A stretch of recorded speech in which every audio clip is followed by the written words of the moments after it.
rahimakumullah. Pada pertemuan terdahulu kita sudah membicarakan orang-orang yang menjadi teman-teman setan dalam kehidupan di dunia ini.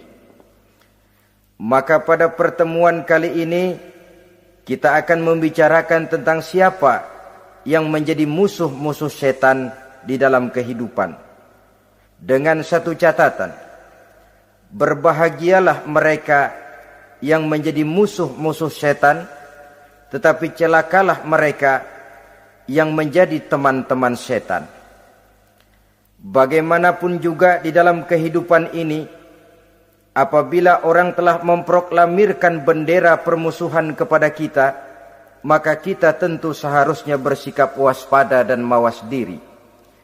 Demikian juga iblis dan seluruh bala tentaranya yang terdiri daripada setan-setan. Mereka telah mengibarkan bendera permusuhan kepada Nabi Adam dan anak cucunya, kepada kita umat Rasulullah sallallahu alaihi wasallam. Akan sengsara dan celaka jika kepada iblis dan setan yang telah nyata-nyata mengibarkan bendera permusuhan itu kita mengadakan toleransi, mengadakan kerjasama, dan menjadi budak yang memperturutkan kemauan daripada iblis dan setan. Siapa yang menjadi musuh-musuh setan dalam kehidupan ini? Inilah pertanyaan berikutnya yang diajukan oleh baginda Rasul kepada iblis. Hai iblis, kalau teman-temanmu adalah seperti yang telah engkau jelaskan tadi, sekarang cobalah beritahu saya, siapa di antara umatku yang menjadi musuhmu dalam kehidupan ini? Atas pertanyaan ini iblis laknatullah menjawab, ya Rasul, musuh-musuhku di antara umatmu, pertama anta ya Muhammad. Musuhku yang pertama adalah engkau, wahai Muhammad.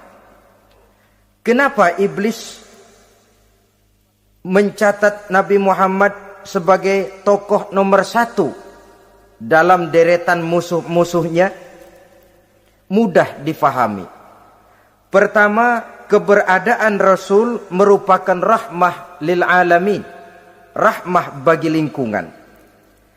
Yang kedua, beliau berfungsi menyelamatkan manusia dari tempat yang gelap gulita, dari tempat kesesatan menuju tempat yang terang benderang penuh berisi petunjuk dan hidayah dari Allah Subhanahu wa taala.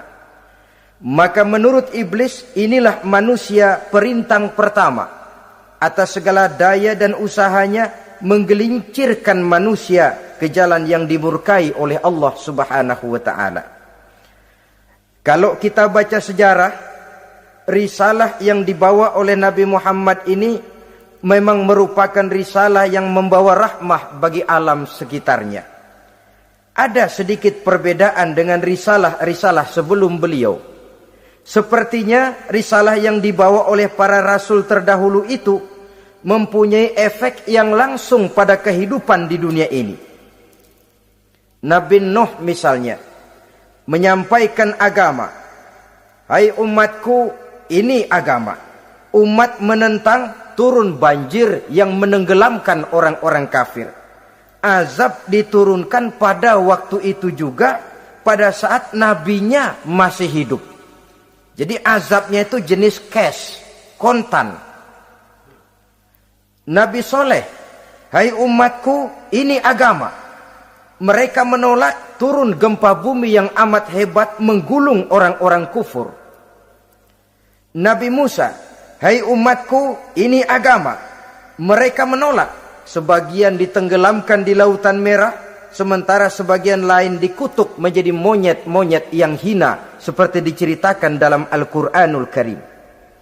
Lain dengan Rasulullah Sallallahu Alaihi Wasallam. Bagaimanapun kurang ajarnya umat yang dihadapi oleh beliau, bagaimanapun menentangnya jamaah yang dihadapi oleh beliau, azab tidak turun sepanjang beliau masih hidup. Ini merupakan jaminan dari Allah, wa ma kana Allahu liyu'azzibahum wa anta fihim. Allah sama sekali tidak akan menurunkan azab selama engkau wahai Muhammad masih hidup di tengah-tengah umatmu. Jadi keberadaan Nabi Muhammad merupakan jaminan keselamatan bagi umatnya. Selama beliau masih hidup, azab tidak turun bagaimanapun kurang ajarnya umat. Di sini sedikit bedanya dengan nabi-nabi terdahulu. Juga perbedaan dalam pola dakwah. Nabi Nuh ketika dakwahnya ditolak oleh umat, keluar doanya meminta umatnya ditenggelamkan. Tetapi Nabi kita ketika dilontari batu oleh umat, malah beliau mendoakan umatnya agar memperoleh hidayah. Oleh sikap yang semacam ini, wajar lalu iblis menganggap Nabi Muhammad sebagai musuh ranking pertama. Yang kedua, siapa musuhmu di antara umatku? Yang kedua kata iblis, musuhku Muhammad imamun adil. Pemimpin yang adil. Itu yang akan menjadi musuhku di dunia ini. Putus asa iblis menghadapi pemimpin yang adil. Tipu dayanya tidak terkena. Segala tingkah polanya tidak diperturutkan. Imam yang adil, pemimpin yang adil merupakan musuh daripada iblis laknatullah alaih. Apa sebabnya? Karena pemimpin yang adil mempunyai dampak dalam kehidupan di dunia ini. Melindungi orang banyak, menenteramkan orang banyak. Makin aman, tentram, tenang situasi dan kondisi, makin mudah orang melaksanakan ibadah. Makin tekun orang melaksanakan ibadah, makin dekat dia dengan Allah. Makin dekat manusia dengan Allah, makin jauh dia dari iblis. Sebab dua hal ini selalu kontradiktif. Jika kita jauh dari Allah, tentu dekat dengan iblis. Jika kita jauh dari iblis, harus dekat tentu dengan Allah. Dan begitu selanjutnya. Dalam kaitannya dengan kehidupan kita sekarang, saudara-saudara, disinilah perlunya mempersiapkan manusia. Membangun manusia itu jauh lebih sulit daripada membangun jembatan. Membangun manusia itu lebih sulit daripada membangun gedung-gedung bertingkat. Termasuk membangun dan mempersiapkan calon-calon pemimpin yang adil di masa yang akan datang. Membangun jembatan penting. Tapi lebih penting daripada membangun jembatan adalah membangun manusia yang bikin jembatan. Sebab kalau manusia yang bikin jembatan tidak dibangun lebih dahulu, saya khawatir jembatannya nanti habis dimakan oleh yang bangun jembatan. Mengaspal jalan raya penting. Lebih penting dari mengaspal jalan raya, membangun manusia yang mengaspal jalan itu. Sebab kalau manusia yang mengaspal jalan bermental rusak dan bejat, saya khawatir jalan belum selesai, aspalnya habis dimakan oleh yang ngaspal. Inilah pentingnya membangun manusia pembangunan. Semua tugas-tugas besar, semua pekerjaan-pekerjaan yang baik harus berangkat dari niat yang baik, berangkat dari hati yang bersih.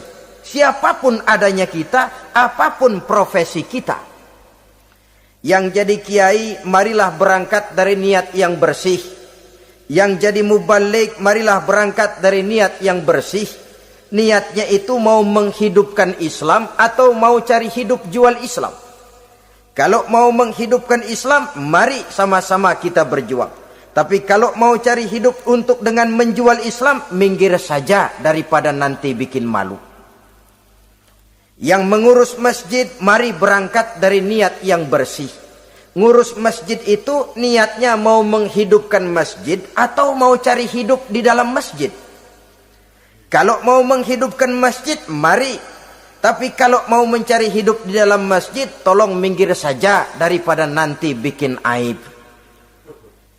Yang jadi orang alim, mari berangkat dari niat yang bersih. Jangan memperjualbelikan fatwa, yang halal dikatakan haram, yang haram jadi samar-samar, nanti membingungkan umat.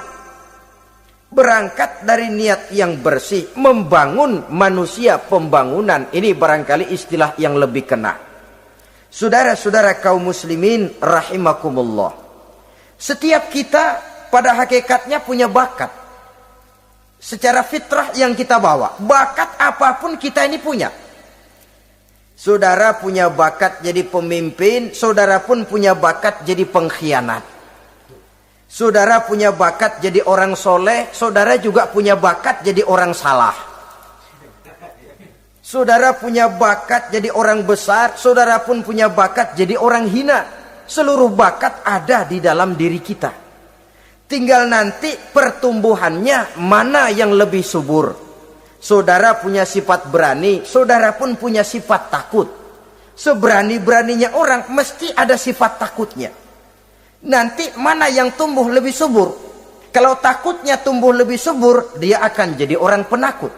Kalau beraninya yang tumbuh lebih subur, dipupuk oleh lingkungan, pendidikan dan sebagainya, dia akan tumbuh jadi orang pemberani. Oleh karena itu, agama merupakan lingkungan yang subur untuk menumbuhkan benih-benih yang baik yang kita bawa bersamaan dengan lahirnya kita ke alam dunia ini. Setiap kita, saya, saudara, punya bakat jadi pemimpin, punya bakat jadi pengkhianat, punya bakat jadi pengabdi, punya bakat jadi koruptor, punya bakat jadi pemelihara, punya bakat jadi perusak. Tinggal nanti lingkungan, pendidikan yang menumbuhkan mana yang tumbuh lebih subur. Kalau lingkungan saudara lingkungan maling, maka sifat pengkhianat akan tumbuh lebih subur. Kalau nanti saudara jadi pemimpin, insya Allah korupsi. Lingkungan yang menumbuhkan sifat mengabdi, sifat berbuat tanpa pamrih, dikalahkan oleh sifat pengkhianat dan korupsi itu yang dibentuk oleh lingkungan, pendidikan, pengalaman dan sebagainya. Oleh karena itu, secara dini agama menanamkan, menyuburkan fitrah-fitrah yang baik yang kita bawa bersamaan dengan hadirnya kita dalam kehidupan ini. Sebab itu seorang penyair bernama Syauqi mengatakan dalam sebaik syairnya, waladatka ummuka ya ibna adam bakian wan nasu haulaka yadhakuna surura. Hai manusia, pada saat kamu dilahirkan kamu menangis dan orang lain di sekelilingmu ketawa. Kakek senyum dapat cucu baru, paman gembira dapat keponakan baru, sementara kita yang lahir menangis. Betul apa benar? Apa ada saudara yang begitu dilahirkan terus nyengir? Saya kira kabur dukunnya itu. Setiap kamu hai manusia lahir dalam keadaan menangis, orang sekelilingmu tertawa. Karena itu katakan kepada mereka yang senyum di sekelilingmu, hai manusia, pada saat saya dilahirkan saya menangis dan kamu semua tertawa. Baik manusia. Tapi nanti pada satu saat harus terjadi kebalikannya. Kalau dikala saya lahir saya menangis dan kau semua senyum, nantilah manusia.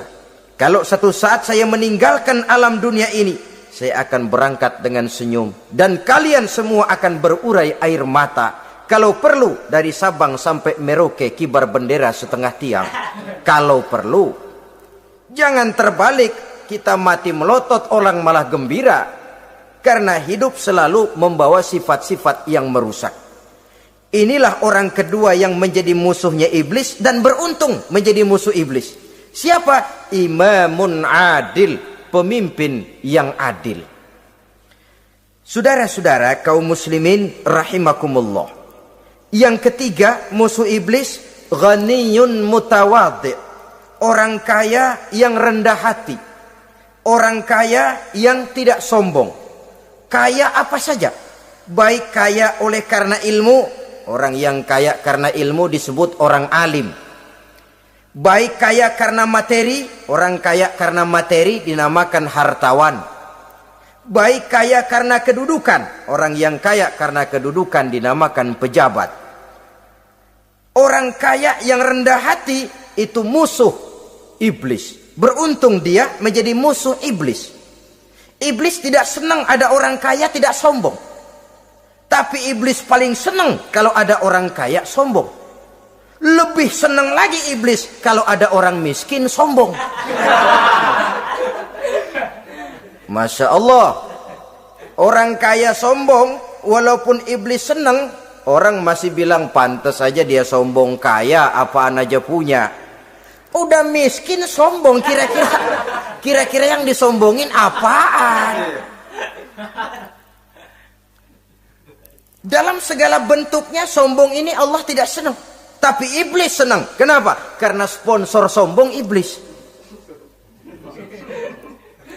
Kan yang pertama kali sombong iblis toh.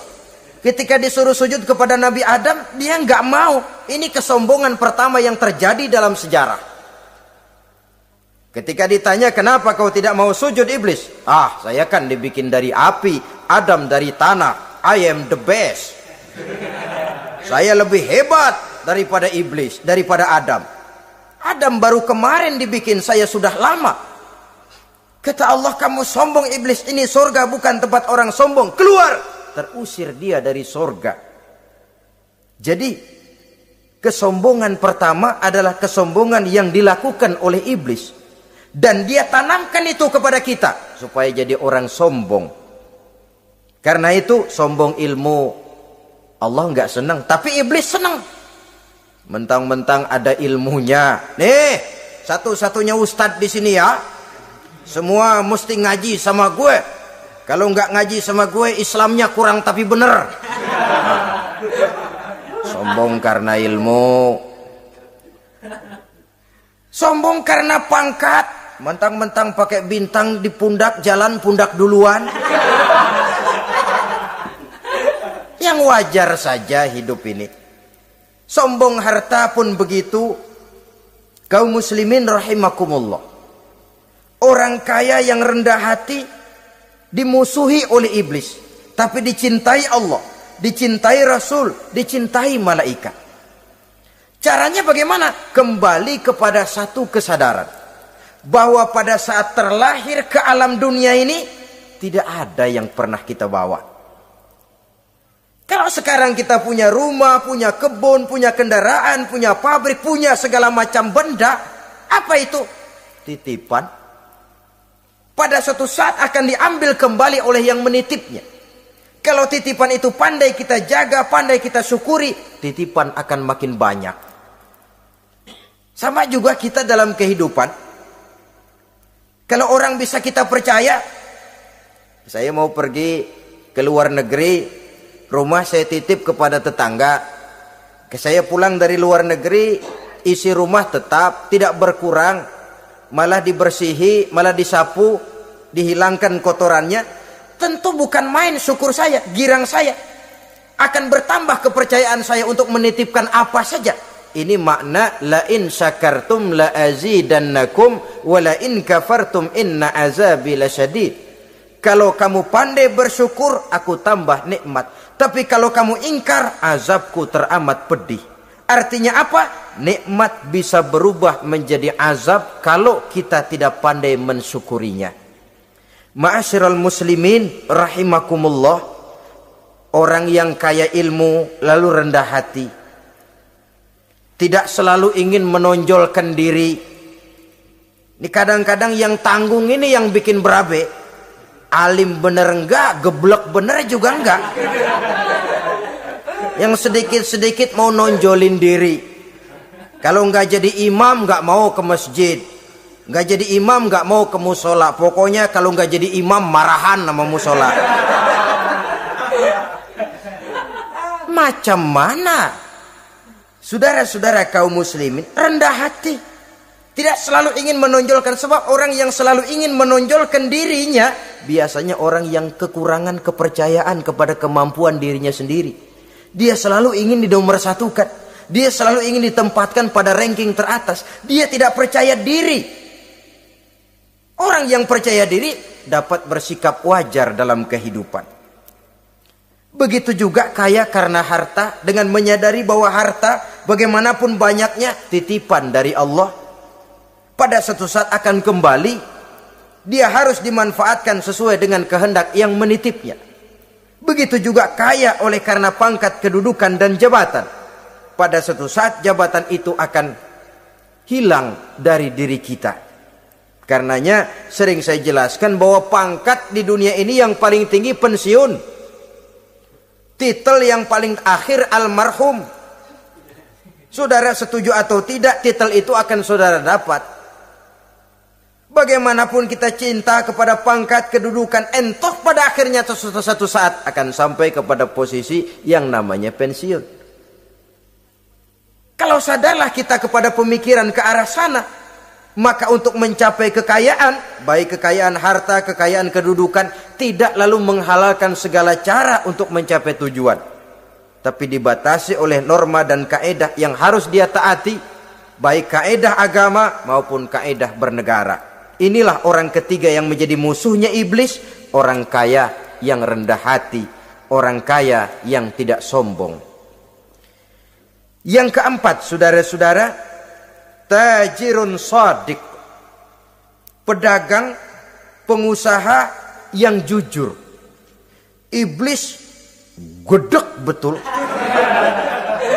benci bukan main sama pengusaha, sama pedagang yang jujur, yang tidak ngurangi timbangan, tidak nipu pembeli, tidak barang yang jelek dibilang bagus, atau yang bagus di atas yang jelek di bawah, atau dicampur yang baik dengan yang jelek supaya kelihatan semuanya jadi baik. Semua orang ingin untung, tidak ada kecuali siapapun orangnya, dan itu wajar. Setiap manusia ingin mendapat keuntungan, kalau perlu dengan modal minimal mencapai keuntungan maksimal, seperti yang diajarkan oleh teori ekonomi. Itu kan yang namanya produktif kan? Satu usaha dinamakan produktif, bagaimana kita mengeluarkan modal minimal bisa mencapai keuntungan maksimal. Silakan. Bahwa manusia ingin untung itu insting, naluri, fitrah. Tidak ada orang yang mau rugi. Tapi cara mencapai keuntungan itu yang membedakan antara seorang muslim dengan yang bukan muslim. Sudah pernah saya sampaikan, apabila kaum pengusaha, para pedagang sudah dijangkiti penyakit yang tidak jujur, yang akan timbul adalah kekacauan ekonomi. Kekacauan ekonomi bisa menimbulkan revolusi sosial, dan revolusi sosial merupakan kiamat satu generasi. Semua kericuhan hampir bermuara dari perut, dan itu ekonomi. Orang nodong perut, orang korupsi perut. Ya walaupun korupsi kalau sudah kelas kakap tidak lagi sekedar urusan perut. Ya perut apa yang diurusin kalau korupsinya miliaran itu? Perut jin barangkali. Saudara-saudara kaum muslimin rahimakumullah. Oleh karena itu, pedagang yang jujur, pengusaha yang jujur, ini merupakan musuh iblis. Iblis tidak senang kalau ada pengusaha yang jujur. Iblis tidak senang kalau ada pedagang yang jujur. Tapi iblis akan tepuk tangan kalau pedagang sudah selingkuh, kalau pengusaha sudah nipu. Ada orang bilang, sekarang mah kalau jujur-jujur bener nggak makan apa-apa dong kita. Sebab katanya jangan lagi nyari yang halal, sekarang ini yang haram aja seret. Rupanya sering masang undian nggak pernah kena. Lalu bilang jangan yang halal, yang haram aja nggak kena-kena katanya. Sebenarnya bukan itu masalahnya, saudara-saudara. Bukan itu masalahnya. Masalahnya ialah bahwa kejujuran membawa keberkahan. Ini kalau kita berpikir dengan kacamata agama. Keberkahan merupakan sumber ketenangan. Dan ketenangan ini tidak bisa dibeli dengan materi yang bagaimanapun banyaknya. Walaupun kita punya percetakan duit, ketenangan itu nggak bisa dibeli. Jangankan cuma punya duit banyak, percetakan duit saudara punya, mau membeli ketenangan yang berasal dari keberkahan, sulit. Jadi kejujuran membawa keberkahan, keberkahan membawa ketenangan. Jangan macam dulu tukang sol sepatu. Ditanya oleh temannya, "Bang, ngesol satu hari dapat berapa?" 200 rupiah. Sembayang enggak? Enggak. Islam? Islam, kalau Islam mah. Kata temannya, sembayang dah, kali aja besok dapat rezeki lebih banyak. Yang benar, iya. Sebab kalau orang sholat itu Allah dekat, nanti rezekinya ditambah. Beneran? Bener. subuh sembahyang dia. Habis sembahyang sarapan berangkat ke tempat dia ngesol, mangkal. Dari pagi sampai jam 11 belum ada juga yang ngesol. Mulai bimbang hatinya. Katanya kalau sembahyang rezeki tambah. Tadi sembahyang subuh sampai gini hari belum ada yang ngesol. Cobaan kali, sabar. Datang sholat zohor. Habis zohor nunggu lagi, belum juga ada yang datang ngesol. Udah mau pulang hampir maghrib baru datang satu orang, dan ini sendal jepit putus.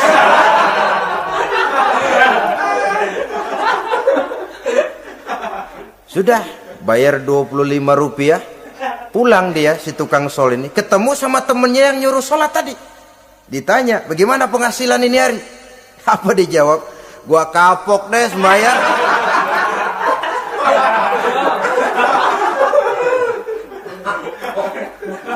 Kemarin nggak sembayang dapat 200, sekarang begitu sembayang jigo.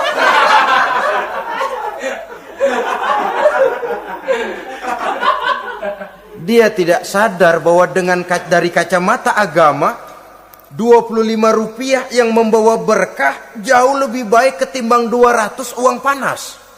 Dari kacamata agama 25 rupiah yang membawa berkah lebih baik daripada 200 rupiah tapi panas.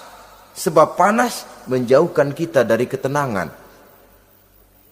Itulah sebabnya maka pedagang yang jujur, pengusaha yang jujur menjadi musuh setan dan beruntung. Sekarang jadi pengusaha jujur-jujur nggak dapat proyek, Pak. Kalau nggak bisa semir semur. Padahal agama sudah menjelaskan ar-rashi wal murtashi finnar. Orang yang nyogok dan orang yang disogok dua-duanya neraka. Kenapa? Join termasuk ta'awanu 'alal ismi wal udwan. Bertolong-tolongan dalam berbuat dosa dan kesalahan. Kalau hadiah, lain hadiah. Kalau sedekah, lain sedekah. Tapi yang namanya semir, suap, ar-rashi wal murtashi finnar. Saudara-saudara kaum muslimin rahimakumullah. Jadi pedagang yang jujur, pengusaha yang jujur merupakan salah satu roda perekonomian. Kegoncangan ekonomi akan menimbulkan dampak sosial yang sangat luas dan kompleks. Yang pada giliran puncaknya, dampak paling negatifnya, dia sanggup menggerakkan terjadinya revolusi sosial. Bukankah sebagian besar gerak hidup manusia dimotivasi oleh keinginan untuk mempertahankan kelangsungan hidup? Dan kelangsungan hidup artinya mulut. Mulut itu artinya perut dan itu artinya makan. Setelah itu mungkin baru pangan, baru sandang, baru dia berpikir pakaian dan sebagainya. Jadi karena dia merupakan penggerak roda ekonomi, pedagang yang jujur, pengusaha yang jujur mutlak diperlukan dalam kehidupan ini. Sebab sekali lagi kejujuran akan membawa keberkahan, keberkahan memberikan ketenangan dalam kehidupan. Oleh karenanya kita umat Islam biarin duit kita banyak asal berkah. Itu tentu idealnya. Ketimbang dikit tidak berkah, lebih baik ia banyak ia berkah.